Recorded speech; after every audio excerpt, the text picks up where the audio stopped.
होता है और उसको इंडिया पर अटैक मान लिया जाता है और इंडियन आर्मी उस जगह पर अगर मान लीजिए अपने लोगों को बचाव करने जाते हैं तो क्या यहाँ जियोपॉलिटिक्स को भी स्कोप मिल जाता है?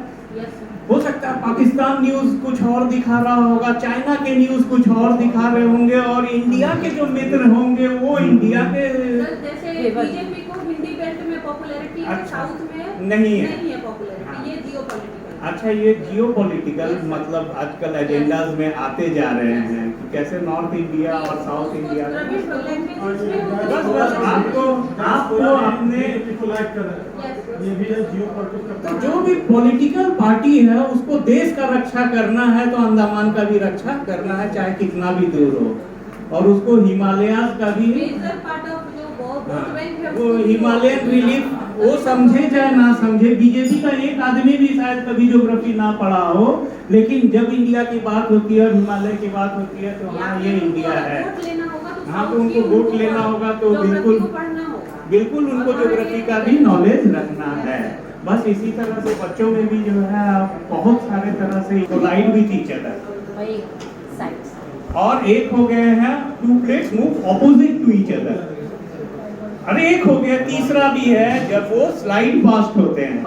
दो प्लेट बाउंड्री तो बिल्कुल, दो प्लेट बाउंड्री ऐसे होते हैं कि जो कुछ ना कुछ धरती में बना रहे हैं, तो जब दो प्लेट आपस में दूर जाएंगे, ये टेबल और ये टेबल को ढकेल देंगे तो समझ लीजिए सी फ्लोर स्प्रेडिंग होगा, ये जगह स्प्रेड करेगा, ये सी फ्लोर है और ये कॉन्टिनेंट है। अगर ये दोनों टकराएगा तो समझ लीजिए कि दो जन का मूड़ी टकराने से कैसे बम्पिंग आता है, वैसा ही अगर दो प्लेट टकराएंगे तो जरूर बम्पिंग आएगा, फोल्डिंग आएगा, बेंडिंग ऑफ द क्रस्ट होगा और वो माउंटेन बिल्डिंग होगी। ठीक है सर, इसको जब इंटरडिसिप्लिनरी में अगर जोड़ते हैं हाँ, तो हम लोग वेवलेंथ के क्रेस्ट से पढ़ा बिल्कुल बिल्कुल वेव का ही जो है वहाँ पे हम लोग जो है बिल्कुल बिल्कुल वही बात है कि बेंडिंग ऑफ द क्रस्ट को हम वेव से जो है फिजिक्स के वेव से जोड़ सकते हैं। साइंस वाला भी हम लोग जो है पार्ट हम लोग बता सकते हैं। तो वेव का अप फोल्ड होता है, ये फोल्ड को क्या बोलेंगे, ये फोल्ड को अप फोल्ड और ये वाला डाउन फोल्ड है। ठीक है, इसी को फिजिक्स वाले क्रेस्ट बोलेंगे और ट्रफ बोलेंगे, एंटीक्लाइन और सिंक्लाइन बोल देंगे हम लोग। चलिए यहाँ से भी आगे बढ़ जाते हैं। अब कहाँ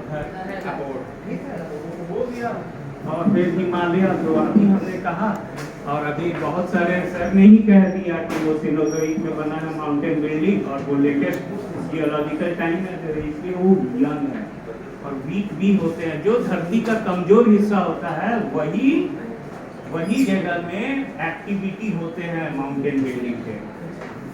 ठीक है, और फ्लेक्सिबल इसलिए कह रहे हैं क्योंकि सेडिमेंट भी है, सेडिमेंट ऑफ टेफिस भी है और साथ में ग्रेनाइटिक कोर भी है। क्योंकि नीचे आप लोगों ने रोटी सेका है क्या कभी? नहीं सर। रोटी का कुछ हिस्सा जल जाता है क्या? नहीं। रोटी सेकते हुए कुछ हिस्सा ज्यादा काला हो जाता है, कुछ हिस्सा फूलने लगता है, कहीं छेद होते हैं, धुआं निकलता है, और इस तरह से हमारे धरती में भी हॉट स्पॉट होते हैं।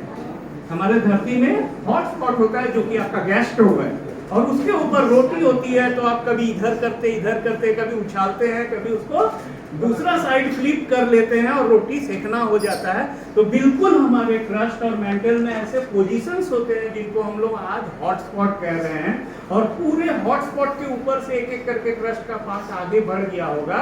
और यही जो है डेक्कन लावा, हमारे जो पेनिनसुलर प्लेटो है, जब वो हॉटस्पॉट के ऊपर आ गया था तब उसमें से डेक्कन लावा के इरप्शन हुए थे। अभी हिमालय नहीं बना है क्योंकि अभी डेक्कन प्लेटो बनने वाला है जो कि ओल्डेस्ट ब्लॉक है, और ये गोंडवाना के शीयरिंग एंड टियरिंग हो रहे थे। फिशर इरप्शन के थ्रू बिल्कुल गोंडवाना लैंड और पैंथालेशिया पैंजिया में जो हलचल हो रही थी वो टूट रहे थे। अंगारा लैंड एक तरफ नॉर्दर्न हेमिस्फीयर में और गोंडवाना लैंड जो साउदर्न हेमिस्फीयर में हो रहे थे, इनकी समझ लीजिए कि रोटी सेकाई चल रही थी। और हॉटस्पॉट के ऊपर से जो एरिया हट के आए थे वो सब जो है जल रहे थे, इरप्ट हो रहे थे, और उनमें क्वेकिंग हो रही थी, सिवरिंग हो रही थी, और इनको हम लोग बोल रहे हैं एपिरोजेनिक।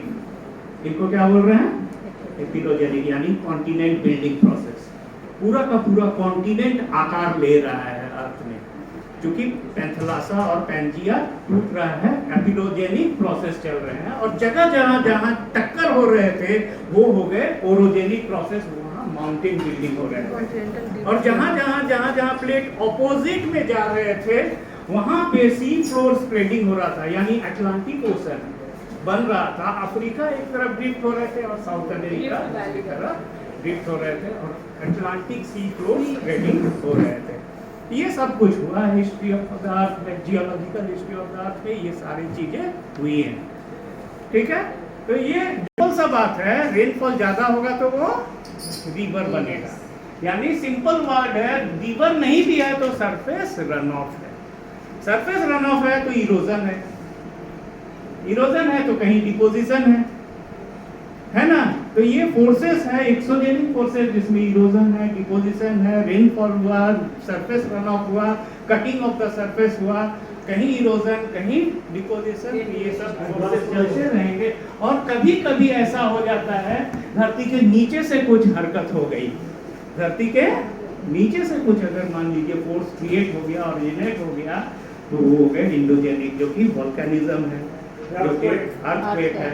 और अंडर वाटर वोल्केनो इरप्ट हुआ है तो वो सुनामी है, ठीक है। तो ये सारी चीजें हो गई हैं, और इसकी वजह से जो है